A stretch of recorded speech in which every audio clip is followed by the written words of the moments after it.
Can you see by the dawn's early light what so proudly we held at the twilight's last gleaming, whose broad stripes and bright stars through the perilous fight o'er the ramparts we watch were so gallantly streaming, and the rockets red glare, the bombs bursting in air, gave proof to the night that our flag was still there.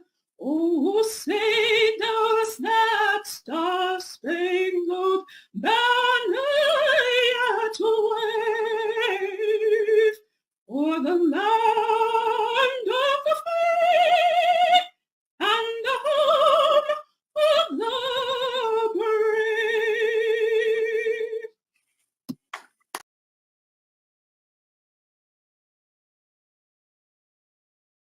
And now, boys and girls, let me hear you recite the Pledge of Allegiance. I pledge allegiance to the flag of the United States of America and to the republic for which it stands, one nation, indivisible, with liberty and justice for all.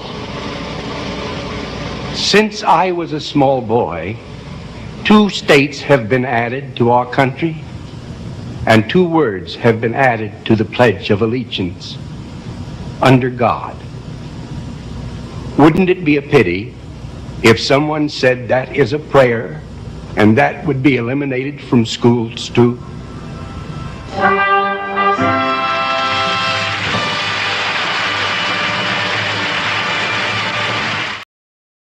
Happy Hump Day, everyone.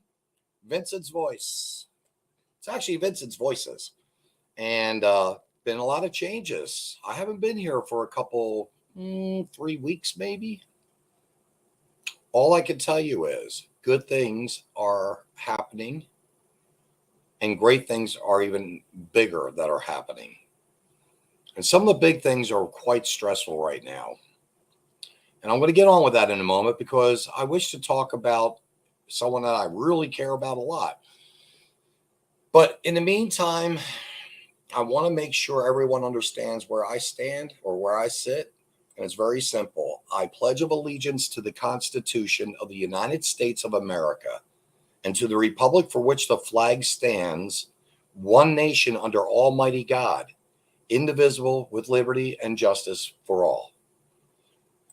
You know, folks, this is the darkest time America has ever seen.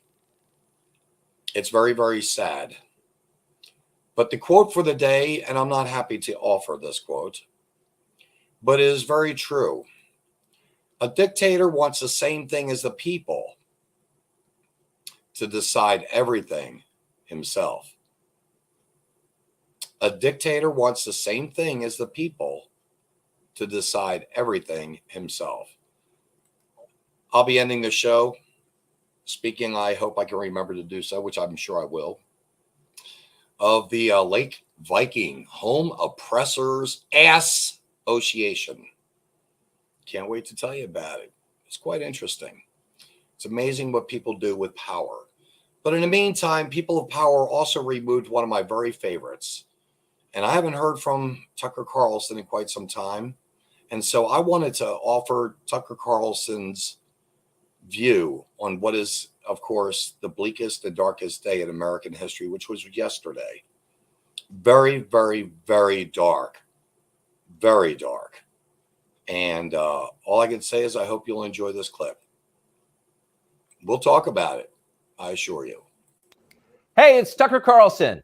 The Biden administration arrested Donald Trump this afternoon. They had him arraigned and fingerprinted in a Miami courthouse like the accused felon he now technically is.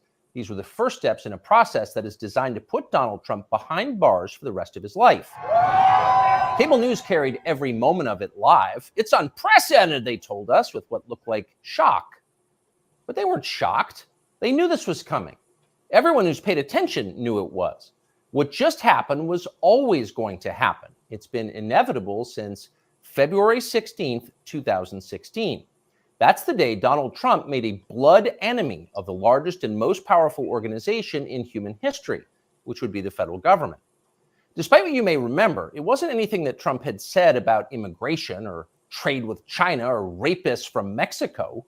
Those are the stories that dominated the headlines that year. Trump's a racist, they screamed. Stop him.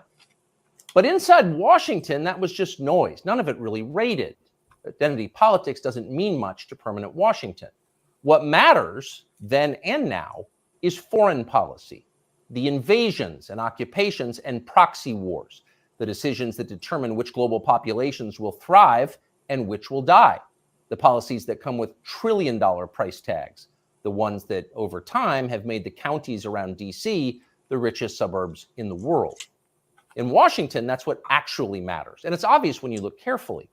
When there's a debate about anything else, for example, the debt ceiling, both sides take their assigned positions and they start yelling. But when Congress decides to start a war, no matter how foolish or counterproductive or obviously disconnected from America's core interests that war may be, when that happens, the leaders of both parties automatically jump behind it like circus clowns. And then they stay there, sometimes for decades.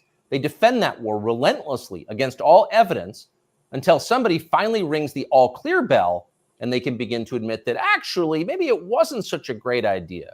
We meant well, but it just didn't work out. The good news is we've learned a lot of important lessons. In the end, they usually do say something like that, but only after emotions have cooled and the damning details have begun to fade from collective memory. It's an apology that's not actually an apology, much less repentance, and it's years too late to matter in any case. But until then, that's all you're getting. Until then, no dissent is allowed. That's the first rule of Washington. But somehow Trump didn't bother to follow it. He is from out of town, so maybe he didn't know it was a rule. Or maybe he just didn't care. Either way, 7.5 years later, we can point to the precise moment that permanent Washington decided to send Donald Trump to prison. Here it is. It's from the Republican candidates debate in Greenville, South Carolina. We should have never been in Iraq. We have destabilized the Middle East. They lied. Okay. They said there were weapons of mass destruction. There were none, and they knew there were none. There were no weapons of mass destruction. All right. We should never have been in Iraq, Trump said. We destabilized the Middle East. Now, by the time Trump said that, a lot of Republican primary voters were starting to reach the same conclusion. How could they not? But it was the next line that doomed Trump to today's arrest. They lied, he said. There were no weapons of mass destruction, and they knew there were none. Now, when he said that, a few in the crowd booed. Most just sat there in silence, stunned. Can he say that? Well, he said it anyway. And by saying that, he sealed his fate. That was the one thing you were not allowed to say because it implicated too many people on both sides, which on this topic is really just one side. Hillary Clinton was guilty of it, but so was Paul Ryan. All of them were guilty. They all knew. They all lied. And to a person, they hated Donald Trump for exposing them. After that, it was pretty clear that even if he did get elected president, Trump was going to have a very hard time controlling the federal government he was supposed to be in charge of. Most of permanent Washington decided that thwarting Trump was the single most important mission in their lives. Everything depended on it. Many of them said so publicly, but others didn't say so publicly. In fact, the stealthier ones took another path. They ran toward Trump, not away from him. They sucked up to him. They ingratiated themselves with the man they intuitively understood was susceptible to flattery, which Trump is. And they did this in order to subvert his new administration from the inside. There were a number of these, and you could spot them immediately. They were flatterers. Invariably, the ones who flattered Trump the most hated him the most and disagreed the most strongly with his views. You saw them in the hallways of the White House and at press conferences. They were there slobbering over their boss with elaborate self-abasement, as if they were addressing a monarch or a god. It was a scene from the Ottoman court. It was filthy and decadent, and it was false. Mike Pence, Nikki Haley, Mike Pompeo, Lindsey Graham in the Congress. They all called Trump a visionary genius up until the moment he lost power. And then they unsheathed their real agenda, as always, the neocon war agenda, and they piled on with maximum force. Here's Mike Pompeo, for example, on Fox News this morning. President Trump had classified documents where he shouldn't have had them. And then when given the opportunity to return them, he chose not to do that for whatever reason. When somebody identifies that, you got to turn them in. And so that's inconsistent with protecting America's soldiers, sailors, airmen, and Marines. And if the allegations are true, some of these were pretty serious, important documents. And so that's wrong. May future historians hoping to unlock the mysteries of late Empire Washington study that clip, because it will reveal everything. That very same Mike Pompeo, the one who's sneering at Donald Trump on TV this morning, that guy served Donald Trump as both CIA director and as Secretary of State. Those are the two most powerful jobs in the federal government. And as he worked in those jobs, Pompeo promised, in fact, he swore, to support the president's agenda. Why? Because that's the way a democracy works. You vote for a candidate in the belief that his appointees will carry out the policies that you voted for. It's not about the president, it's about you, the voter. But Pompeo didn't do that. He didn't even try to do that. In fact, he undermined Trump's often stated commitment to peace and non-intervention abroad at every turn. His every waking hour was devoted to fomenting war in some faraway foreign country or other. Iran, Syria, Russia, North Korea, the list goes on. But rather than telling Trump that he disagreed with his ideas, as a man would, Pompeo toadied up to Trump, a man he despised, in the oiliest, most over-the-top way imaginable. Ask anyone who worked in that White House at the time. Who is the appointee most likely to tell Donald Trump on a daily basis that he was handsome, virile, sleek, and powerful? Mike Pompeo. That will be the consensus answer.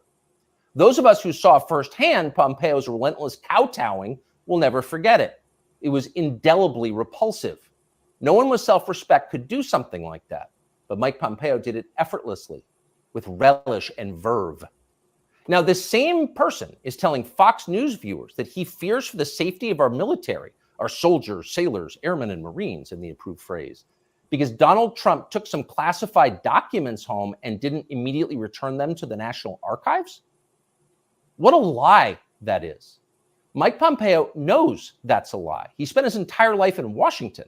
Washington is a city where internal memos about Labor Day are classified because everything is classified. Your government has classified more than 1 billion federal documents, most of them boring and pointless and a danger to no one, and locked them away in secret where you can't see them because you may be an American citizen, but not really, and therefore you don't have the necessary clearances to know what's going on. And by the way, none of this is done in order to make America safer, any more than COVID restrictions were designed to keep you healthy. No, it's a caste system. That's the point. And you're the untouchable in this hierarchy. Mike Pompeo knows that. Everybody who works in Washington knows that. How many secret documents do you think Dick Cheney took home with him while he was running the Iraq War? How many did his wife read? She never had a clearance. We'll never know the answer because there is no chance Dick Cheney will ever be investigated or his staffers will be told to wear wires in his presence. He will never be indicted for this. Of course not. Dick Cheney is a neocon. Donald Trump is not. Dick Cheney supports war with Russia. Trump does not. That's the difference. The rest is just a distraction. The prosecution of Donald Trump is transparently political. He's literally Joe Biden's main political opponent. He's polling over 60% among Republican voters right now. So Joe Biden is doing what no president has ever dared to do. He's using law enforcement to lock up his chief rival. That's happening right now. Anyone who denies it's happening is lying to you. But actually, it's worse than that. Trump's prosecution isn't just political, it's ideological. Nobody with Trump's views is allowed to have power in this country. Criticize our wars and you're disqualified. If you keep it up, we'll send you to prison. That's the message Washington is sending. Not just the Democratic Party is sending, but both parties are sending. Like so many Republicans, for example, the supposedly conservative governor of Texas, Greg Abbott, spent yesterday totally ignoring the destruction of the American justice system. Instead, he signed a highly important bill called the Crown Act, which, according to the celebratory tweet Abbott sent commemorating it, will, quote, prohibit discrimination based on textures and hairstyles historically associated with race. In other words, in Texas, cornrows are now protected by law. Having unapproved views about Ukraine is not. That's fine with most elected Republicans. They find Trump tiresome and embarrassing. Their donors hate him. They will not be sad if he dies in jail. But what about voters? What are they learning from this spectacle? Well, mostly they're learning that they have no power at all because nobody cares about them. But they already knew that. Unlike so many of our elected leaders, they have been to America recently. They know what it looks like. Have you seen it? If you've got a few days this summer, find out. Take a road trip and see for yourself. Drive 500 miles in any direction and then come home. How are things looking? Well, they should look great. The federal government spent $6.5 trillion last year. That's more than any government has ever spent, ever. So at the very least, you would expect pristine public roads. Oh, no. That's not what you see when you drive around this country. There are potholes and Jersey barriers everywhere. Looks like Tegucigalpa before the Chinese decided to rebuild the infrastructure of Honduras. We don't have China buying our roads. So they're falling apart. You'd think the people you would pass on your road trip would look happy and prosperous. Again, this is a very rich country, but a lot of them don't. Quite a few appear to be strung out on drugs. You see them shuffling by shuttered storefronts in small towns. And you wonder, as you see all of this, where did all the money go? It's certainly not here. Well, it's in Washington. It's in Fairfax and Loudoun counties and in leafy, perfectly manicured Northwest DC. And of course, a huge chunk of it went to Ukraine, to Zelensky and his friends. Not because you voted for that. You didn't vote to give it to them. You never would. But because Joe Biden and his many allies, from Chuck Schumer to Mitch McConnell to Paul Ryan and every single news anchor on all of television, all of them believe that Ukraine, its borders, its future, its infrastructure are all more important than the town that you live in. They sincerely think that, and it's obvious. Everyone in power thinks that, except for Donald Trump. Whatever else you say about him, Trump is the one guy with an actual shot at becoming president who dissents from Washington's long-standing pointless war agenda. And for that one fact, they're trying to take Trump out before you can vote for him. And that should upset you more than anything that's happened in American politics in your lifetime. Even if you don't plan to vote for Donald Trump, even if you would die before voting for Donald Trump, which is your right, and a lot of good people feel that way, even still, the destruction of our democracy, which is the right of voters to support any candidate they want, even candidates who don't want war with Russia, the destruction of that should keep you up at night. Yes, Donald Trump is a flawed man, but his sins are minor compared to those of his persecutors. In this life, we don't get to choose our martyrs. We can only choose our principles, and America's are at stake. I'll tell you what, folks. I don't know any. Let me get rid of this real quick. I don't know any other way of saying it, but it really is true. It's true where we're at right now. We have some issues with this country, and we're a country in decline. President Trump said that yesterday. We're not silly, stupid people. We do know that that we're there. And it's because of all, and you know, I go back and I do remember when he spoke of to Jeb Bush, I do remember him speaking of the weapons of mass destruction were not there. That war that Bush had us in was over oil. Dick Cheney, it was over oil. It wasn't Saddam Hussein. Oh, gosh, I can't even remember his name. Maybe it was Saddam Hussein. Yes, I think it was. You know, we are right now in a war in our own country. There are many people that are that are engaged in, for instance, for speaking up, that because of their politics, they're engaged in some of the silliest, in some cases, and in other cases, very serious, legal situations of which they can't speak. Right now, I am one of them.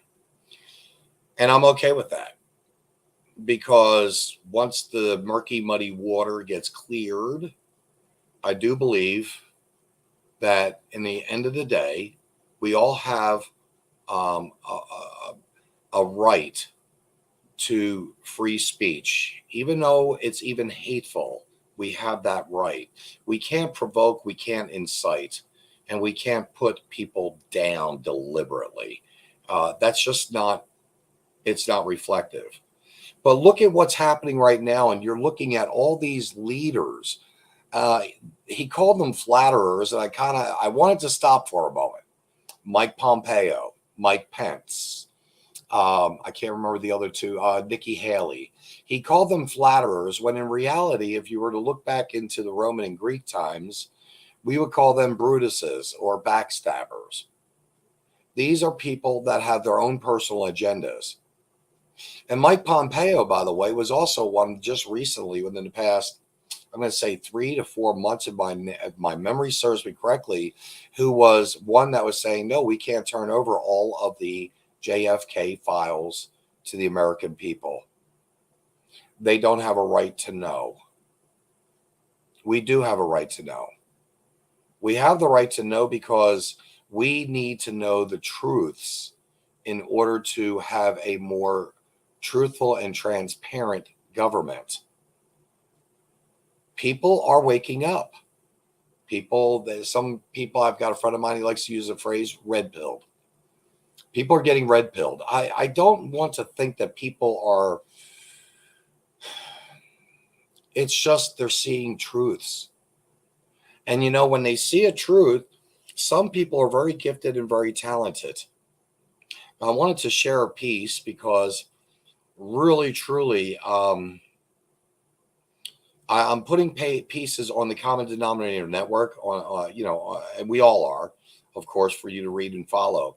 But Dan Landy was a very incredible person in my life here, coming on, of course, onto the Common Denominator, which I wouldn't have it any other way. I mean, I just really, really like him. But, you know, he writes a piece, believe it or not, and I'm going to have to share this and read it with you. And he writes a piece because he sees what is going on in our own community. So fellas and ladies and gentlemen, ladies and gentlemen, there you go. And children. Anyway, the court of public opinion, dear Americans, our Constitution guaranteed certain God-given rights to everyone. But what happens when two rights collide head-on, like the First and the Sixth Amendments? In this article, I will address a real-world scenario which illustrates my point. The First Amendment states, Congress shall make no law respecting an establishment of religion or prohibiting the free exercise thereof or abridging the freedom of speech or of the press, or the right of people peaceably to assemble and to petition the government for redress of grievances. The press means media. And in this context, the First Amendment says the media has a right to its opinions without fear of reprisal from the government. The Sixth Amendment states in all criminal prosecutions, the accused shall enjoy the right to a speedy and public trial by an impartial jury of the state and district wherein the crime shall have been committed, which district shall have been previously ascertained by law, and to be informed of the nature and cause of the accusation, to be confronted with the witnesses against him, to have compulsory process for obtaining witnesses in his favor, and to have the assistance of counsel for his defense. In short, someone accused of a crime is guaranteed a fair trial and an impartial jury. Here's a scenario. The editor of a local newspaper writes an article about a man accused of a crime. The article and the man's photo are plastered on the front page. The article contains derogatory information about the man unrelated to the man's charges, thus smearing his character and creating public doubt of his innocence. This is commonly known as a hit piece. This slanted article makes its way around the world thanks to the internet. The man's honor, reputation, and character have been besmirched by mere accusations.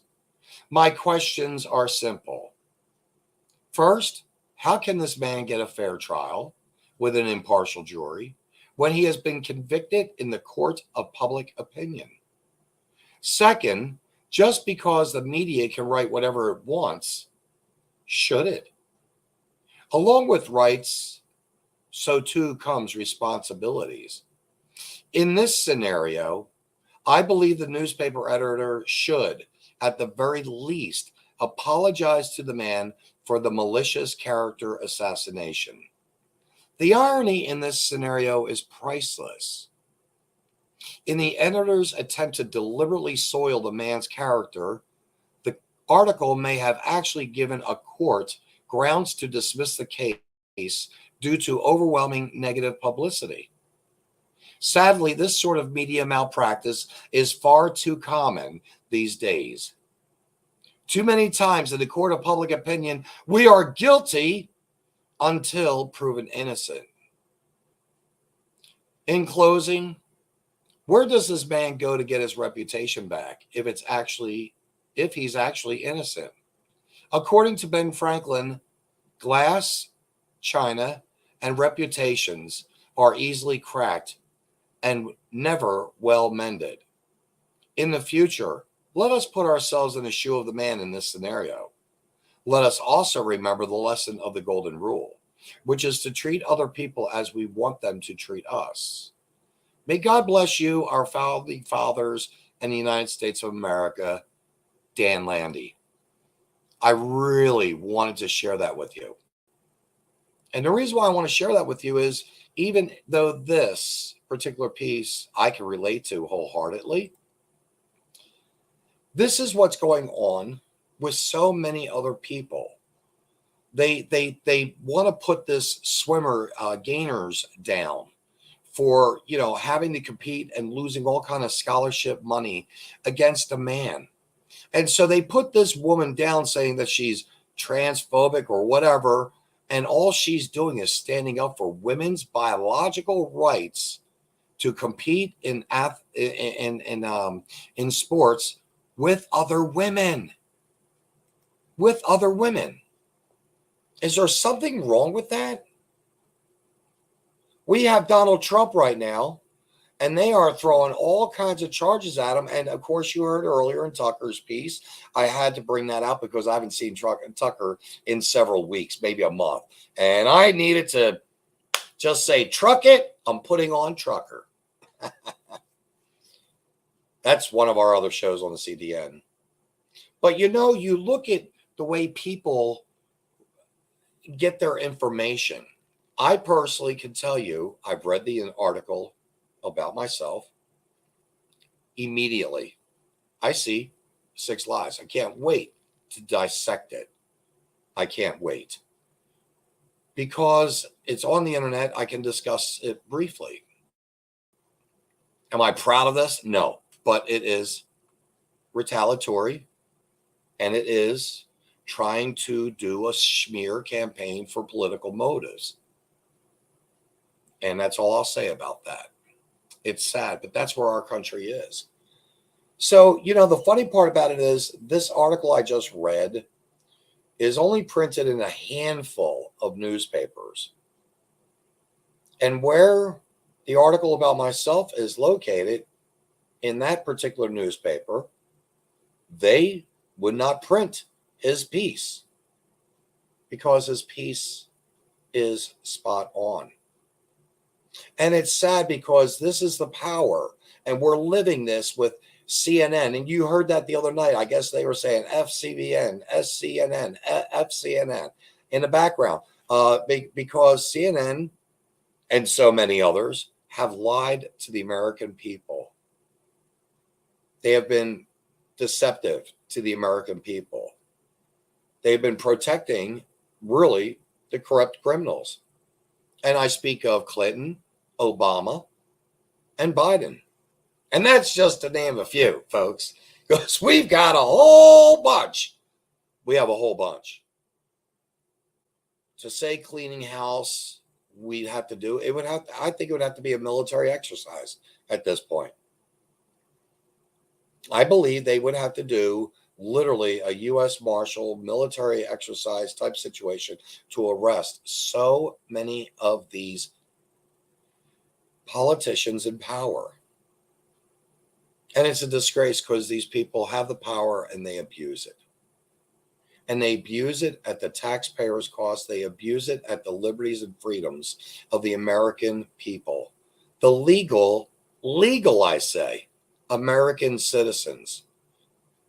We've got 9,000 that have just crossed the border in the past 2 years, and countless, probably closer to, and I'm going to use this number because I've been watching it closely enough, 2 million plus gotaways. To say that our nation is in decline, has been destroyed, is divided in half, it's just a 1 or 2 or 3 beads of sweat. Crime in the streets. I just heard that the indictment went through on Neely, the Marine up in New York, 22-year-old, that tragically placed an individual into what was called a chokehold.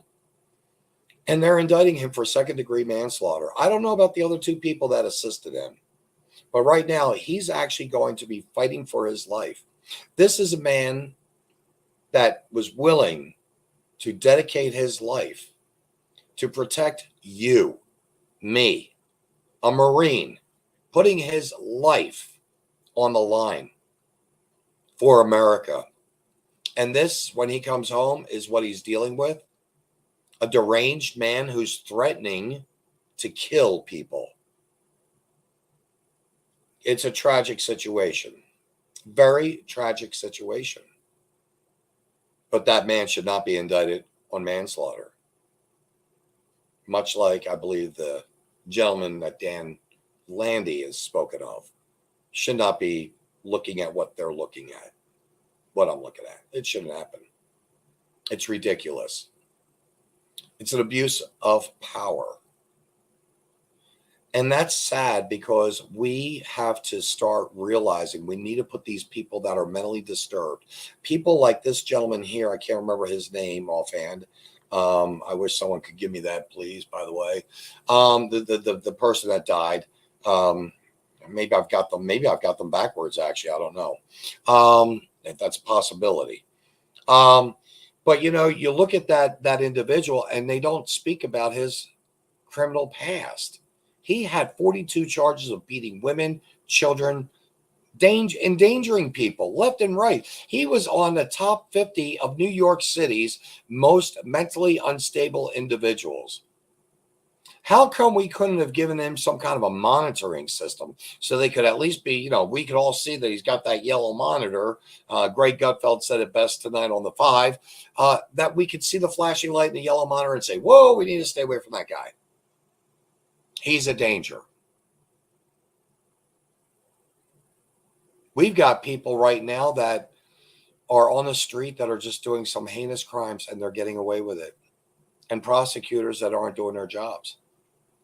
And we have, I want to read this, and we have these people that really want to let America, I think they want America to have, quote, as they would put it, a civil war. Here's the thing with Trump's classified material indictments that a lot of people don't understand.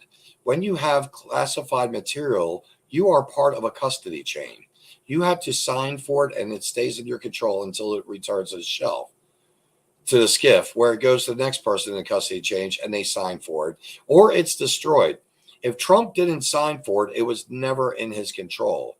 Do you really think Trump filed all those boxes with classified material? It sure would be interesting, I believe is what he's going to write. And I do think that he's 100% right. Everyone knows that the National Archives are in charge of those documents, technically speaking. And they give those documents out, obviously, through some kind of, as Dean was saying, a chain of custody. So Trump, if he is found guilty of those 37 indictments, I believe they are, he is looking at 400 years in prison. This Marine, again, if anyone can give me his name, that would be great. This Marine, if he's found guilty, is looking at up to 15 years in prison. These are dangerous times we're living in, folks. The Constitution is being shredded. Hence why I do my own Pledge of Allegiance. I do not mean to be disrespectful, by the way, to the National United States of America Pledge of Allegiance whatsoever. There is no disrespect intended. It's merely I feel as though we really should start looking at what's important. And right now, what's important is, in fact, our constitutional rights that are being shredded from school boards who just tell parents, and it's actually documented. I've done that documentation weeks ago with a librarian, Tanya O'Boyle, actually wrote, parents have no rights. That's not a way that we should be guiding our civilization and culture. Dean says Trump's not going to go to prison. Absolutely right. Okay, that's right. It's Daniel Penny. Thank you, Chad. And Neely is the man, as Daniel said, the man that he saw. He wasn't a black man, he saw. And the funny part about it, the irony of that, about Daniel Penny in particular, is that he was protecting black people. Predominantly on that subway car were a large group of black people. And they don't mention that. It's very sad. I guess it's because it's easier to red flag our veterans having actually red flags to mentally unstable stable citizens. Yeah, it is, because they don't keep them in there. Here we go. I don't think Trump packed his boxes. I think all the documents in question were planted by the deep state to frame Trump, whether he was exiting or when he took them back to D.C. Once again, Sally, that only reinforces what Tucker was saying about the flatterers, what I personally say about the backstabbers. The people that really should be protecting him the most are, and they're running for office, Nikki Haley, Mike Pompeo. They've announced their candidacy. I don't understand why. This is a character assassination, so he can't win the election in 2024. I bet if he wouldn't run in 2024, they'd drop all charges. Wouldn't that be?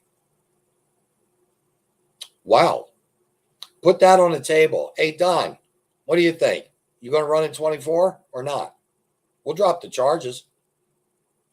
I'm going to tell you right now, there is no way that man, like myself, will not negotiate, plea bargain, agree with something as such. Donald Trump was what this country needed. And before him, and I've said this on other shows, before him, in my opinion, was Ross Perot going up against Bush in the primaries. Businessmen. We needed people that were out of the pockets of Washington lobbyists and special interest groups. And we see what Pinhead Schiff, for instance, James Comey, Christopher Wray of the FBI right now. You're looking at Merrick Garland. Merrick Garland right now is beginning to get death threats on his family and his children. There are people out there that are, they're angry and they're frustrated. And some of them will snap. I don't want to see that happen. It would be a pity. Do I think Merrick Garland should step down? Do I think he should, be brought up on charges of treason? Christopher Wray? DHS Secretary Mayorkas? If I told you no, I'd be lying to you. And I don't want to lie to you. Here we go. Sally says, if they knock Trump out of the race, I will vote for John Kennedy or Kennedy Jr. You know what?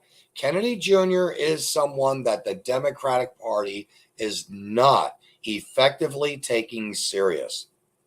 But I'll tell you what, if I were to go and vote on the side of the Democratic Party, Right now, Kennedy is the choice I would personally make. Dean here says they found confidential material in Mar-a-Lago, in Joe Biden's garage, in Pence's house, and the Obama house. Why is Trump the only one to be indicted? Well, obviously, Dean, we have turned into what is called, and whether people want to realize it or not, we're on a decline. Again, a division. Again, we are really imploding from within and destroying ourselves. This government is very destructive to the millions of American citizens. In short, again, it's all about turning this country into a third world country. You look at Venezuela, and that's where we're headed. And people can say I'm a little loony, I'm a little crazy, too much of a conspiracy theorist, but that's the direction we're going. Look at the elections right now. The most important freedom that Americans have is the freedom and the right to vote.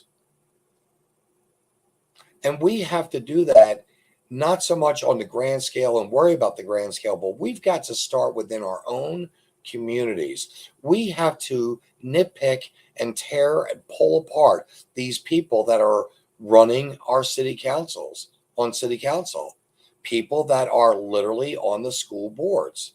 We have to look at where these special interest groups for the Chamber of Commerce's where they're looking and seeing where the future of these cities are going. Out here where I live, it's mainly agricultural. And there's a lot of transportation, I believe, because it's wide open, the rural area. And when you've got crops that have to go to the manufacturing companies so they can make product like bread and give us our eggs and milk and so on and so forth, dairy, you take all that in consideration. Well, look at some of these larger cities right now. All Foods in San Francisco left an area. Gavin Newsom sat on with Hannity the other night and said, hey, guess what? It was just in a bad location. No. What has happened is the crime has gone up so much, so exponentially greater that we can't keep the criminals in cages. We don't have cages to put them in. And now we're going to have these what are called food deserts. And what are these people going to do? They're not growing food in their backyards. And I guarantee you, up on a ninth floor of a high rise. Some of them might have some of the cherry tomatoes growing, hanging down. Some. But sadly enough, a lot of them won't have food. And what's going to happen? More mayhem, more homelessness, more criminality. Are we going to allow people to defend other people as well as themselves? Tragically, in this case, by hand, he took an individual's life. I do believe in my heart of hearts, there is not a chance in my mind of thinking that young man felt that he wanted to, quote, take that man's life. That's my opinion. To take a person's life is not easy. I'm very confident of understanding that. It's not easy, and it's not easy at all. So when the people who do that, who do murder and get a kick out of it, they don't have a conscience. That's the difference. There is no conscience. So why do we keep these people alive? We can use those cells and we just put them to death.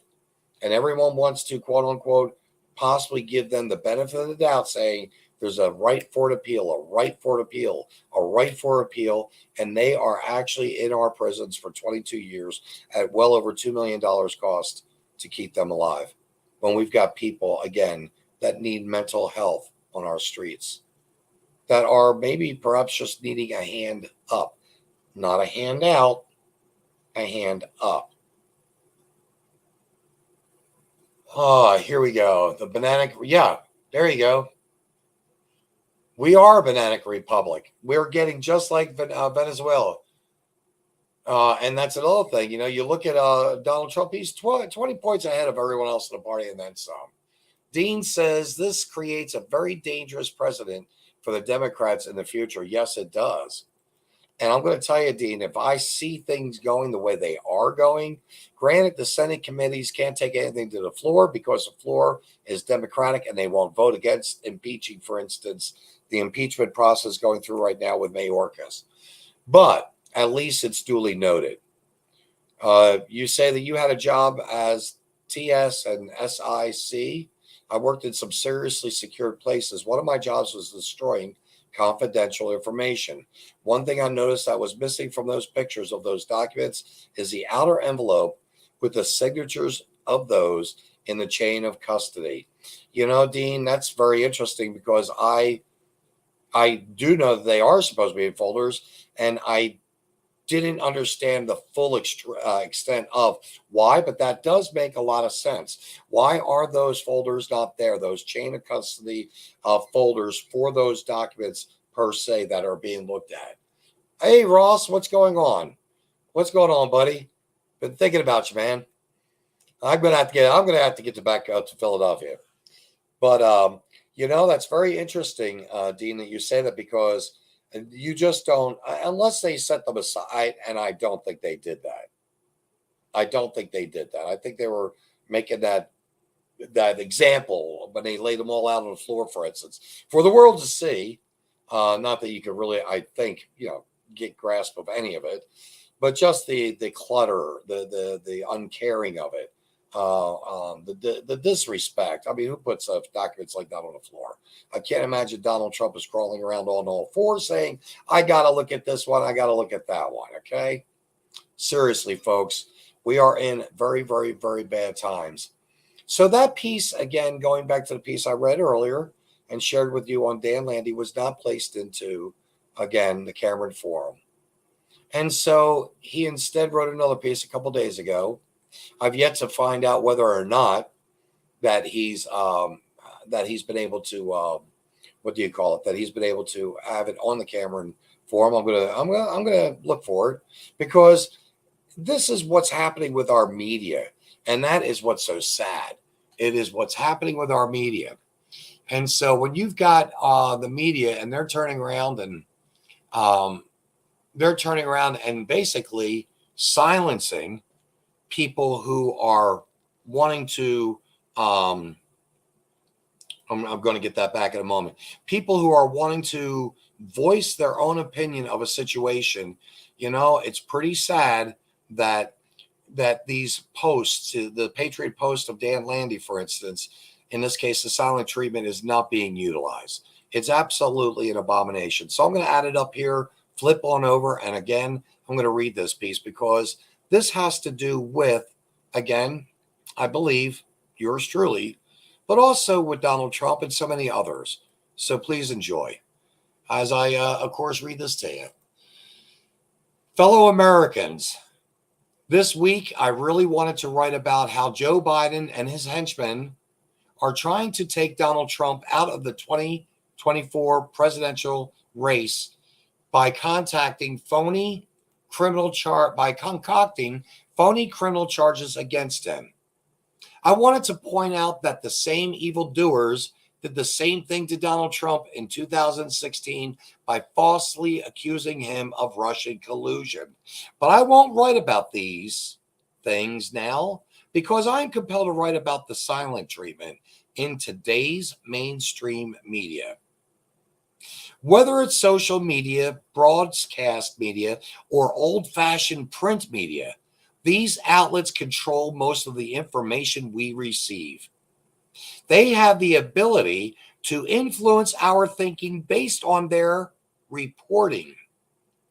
That is a huge responsibility that should be respected and taken seriously. Sadly, this power is often used to fool us into believing lies. By deliberately reporting fake news, these media outlets become propaganda tools to be used against their political opponents. Another political tool at their disposal is a silent treatment. Today's media outlets have the power to ignore a story, thereby making it non-existent. For example, let's say a newspaper editor writes a story that smears someone, and then prints the hit piece in his newspaper.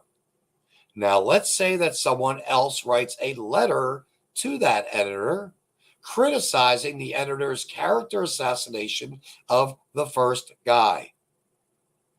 Only now the editor refuses to print the letter. By ignoring the letter, the editor has effectively silenced the writer who was critical of the smear job. The end result is that the general public only gets one side of the issue and remains unaware of the opposing viewpoint. In my opinion, failing to exercise editorial discretion wisely is unfair and dangerous. It takes courage to be fair and to tell the truth. It takes even more courage to stand by the truth when it is unpopular. But that is precisely what newspaper editors and media personnel are supposed to do. They have the enormous responsibility of telling the truth no matter what side it falls on. Our founders placed such a high regard for the freedom of the press that they included it in the First Amendment. That means it is of paramount importance. So let us be brave and stand for the truth. Let us have the courage to do what is right, even when it is unwelcomed. Let us ask God for the strength to set our faces like flint. May God bless you, President Trump, and the United States of America, Dan Landy. I have to tell you, folks, he's really one of my favorites. I really like him. You don't find many people who keep the context or attempts to keep the context on an even keel and truthful. I appreciate Dan Landy's writing. It's reflective of so much that we see in our society, in all our cities and towns where there is persecution that is completely unfair and unjust and unbalanced. We've got to stand strong. Like I said, I needed a couple weeks off. I got to see my family. But we've got to stand strong. We have to realize that at the end of the day, we're going to have to deal with Looney Tunes. I watched on the news just within, I think it was this past Saturday, a guy that's now a girl, but I'm going to call him a guy with boobs, fake boobs, by the way. He's deceptive. He's a liar. He was on the White House front lawn, and he actually exposed his tatas and jiggled and held them and blah, blah, blah, blah, blah. And Joe Biden, of course, was appreciative of all that, and his staff was.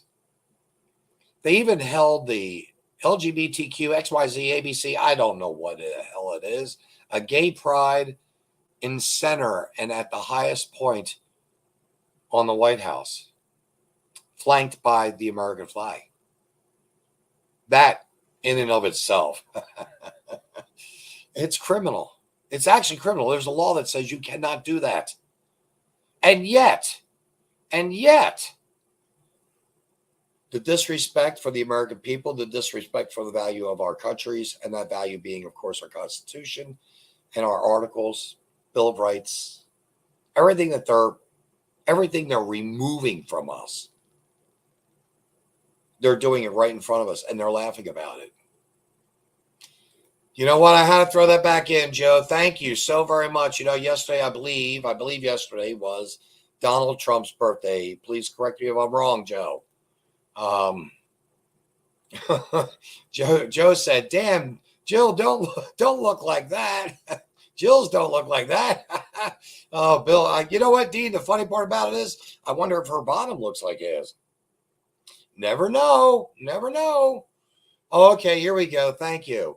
It stands for Top Secret Sensitive Compartmented Information. Thank you, Dean. A lot of people like to see that. They like to understand what those abbreviations or acronyms are. I believe it's an acronym. Someone told me it wasn't. Oh, here we go. We may have to fight our way out of this one. You know what, Ross? You have yet to.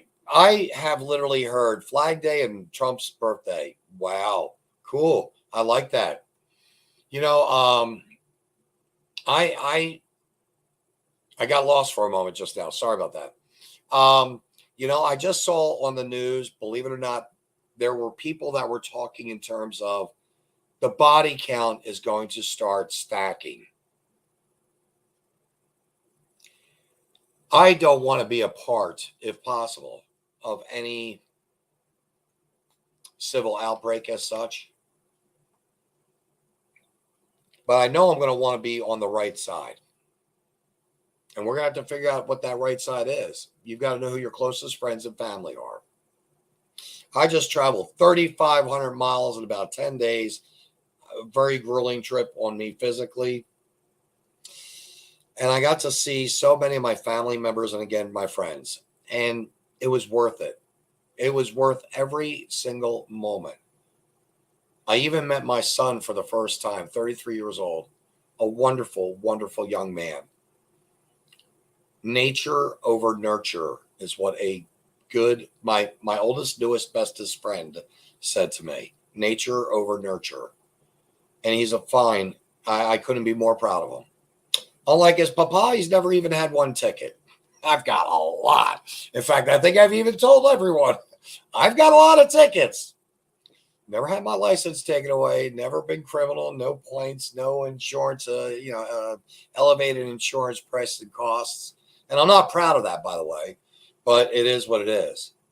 And you have to deal with, and you have to just know you have to deal you have to deal with what you present. And for instance, at one point on the trip, my father was expecting me at 1:30 on a Wednesday afternoon. Around 1:15, there were sirens. I didn't know that, but anyway, I got there around 1:30. He got me some tea. About 5 minutes later, he says, "Oh, by the way, before you got here, I heard sirens." I thought to myself, my son must be getting in town. And that's kind of funny because he knows I'm really not going to get too many tickets purposefully. But you have to laugh at these things. You make mistakes. We all falter. And sure, Donald Trump is a flawed man. I am a flawed man. And any man or woman that's watching this that cannot say that honestly to themselves, you are being deceptive and you are lying to yourself. We all have flaws. What we have to do is hone in on the good that we have. We have to strengthen our good, recognize the weaknesses, and try to adjust and tweak those weaknesses. I'm going to be closing soon, folks, because again, this was basically called Vinzent's voice for the day, me. And I needed to say this to you because I've learned in my lifetime several things about me. Unlike my son, and believe me, I wished I was in his life. He would have taught me this. He speaks after he thinks things out. He doesn't just go unfiltered like I have a tendency of doing. Sometimes I talk at people and not with people. Sometimes we all do that. Sometimes it's not what we say, but how we say it. You have to look at the situation sometimes about what is being said and why. And then you have an individual, for instance, like myself. No, it's not old age, and no, I don't have multi-personalities. But a lot of people have a tendency of talking to themselves, their thoughts out, because they're challenging themselves on making sure they do A, B, C, and not A, B, D, E, and have to go back to C. We're a very different kind of people, which is probably the last part of what I'm going to talk about and speak of, since, again, it's Vinzent's voice. You have to know your audience. And sometimes we don't even recognize that audience. So be cautious and be careful with everything you say, because the vile, evil people out there, the people that are editors and have power, are going to attack everyone and anyone they can that's trying to do the right thing and the good thing. All I can say is, folks, we can only try to be better. If you can look at yesterday and say you were a better person today, you're even better than yesterday. Hopefully, if God gives you your next Christmas present, the day, today, right now, tomorrow, hopefully you'll even strive to be a better person. I thank you for this time. I appreciate you guys coming on. Dean, Joe, awesome. Thank you so much. You know, Ruth, Sally, you know, nobody wants war, but if war is in our future, let's pray that it's the last resort. Dean, I like to close with that one, I think. And I think I'm going to actually close with Ross saying the same thing as well. Nobody wants to, including myself. But we are going into some very bleak, dark times. To hear Becca Engel about 6 weeks ago, 7-8 weeks ago, 20-year-old, she's making a mark in politics for herself. To hear her say that she has and sees a dark future is sad. I mean that. It's very, very, very sad. Thank you, Joe. Thank you. But you know what? I think I've got an answer for the end of this program. That answer is hope. We can't lose hope. If we lose hope, I think Einstein said it. If we lose hope, there's nothing left to lose. So let's not lose hope. Thank you, everyone, for joining. I appreciate it. I appreciate each and every one of you. And as always, voraciously from the bottom of my heart, have a great week. Logbooks coming on. Truck it. I got to tell you, that's another thing. But you know what? I'm not going anywhere. Time out. Time out. Yeah, that's right. I can do that. Time out. You know what?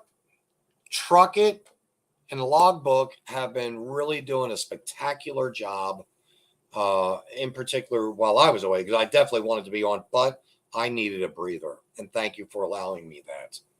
I'll be back next week in rare form, I'm sure, or going back to my rare form.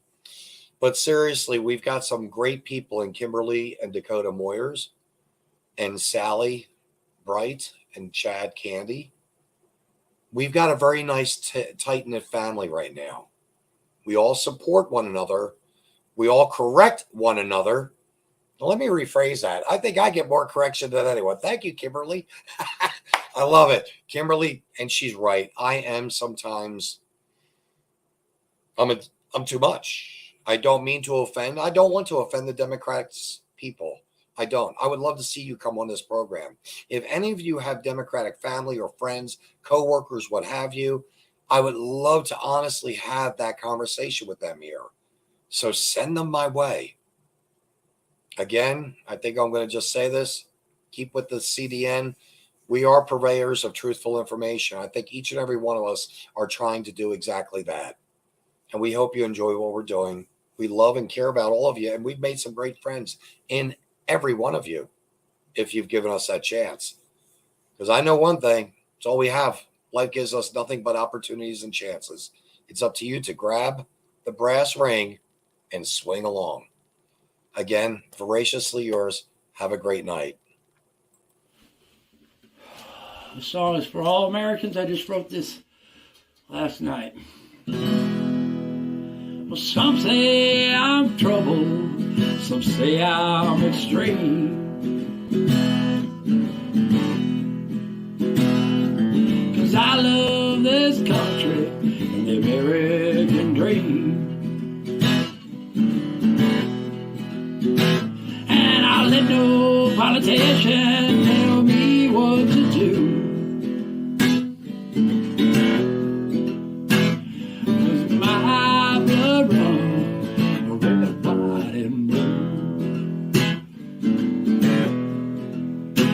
Yeah, I was raised country with work on my hands. Well, you respect your neighbor and you respect the land.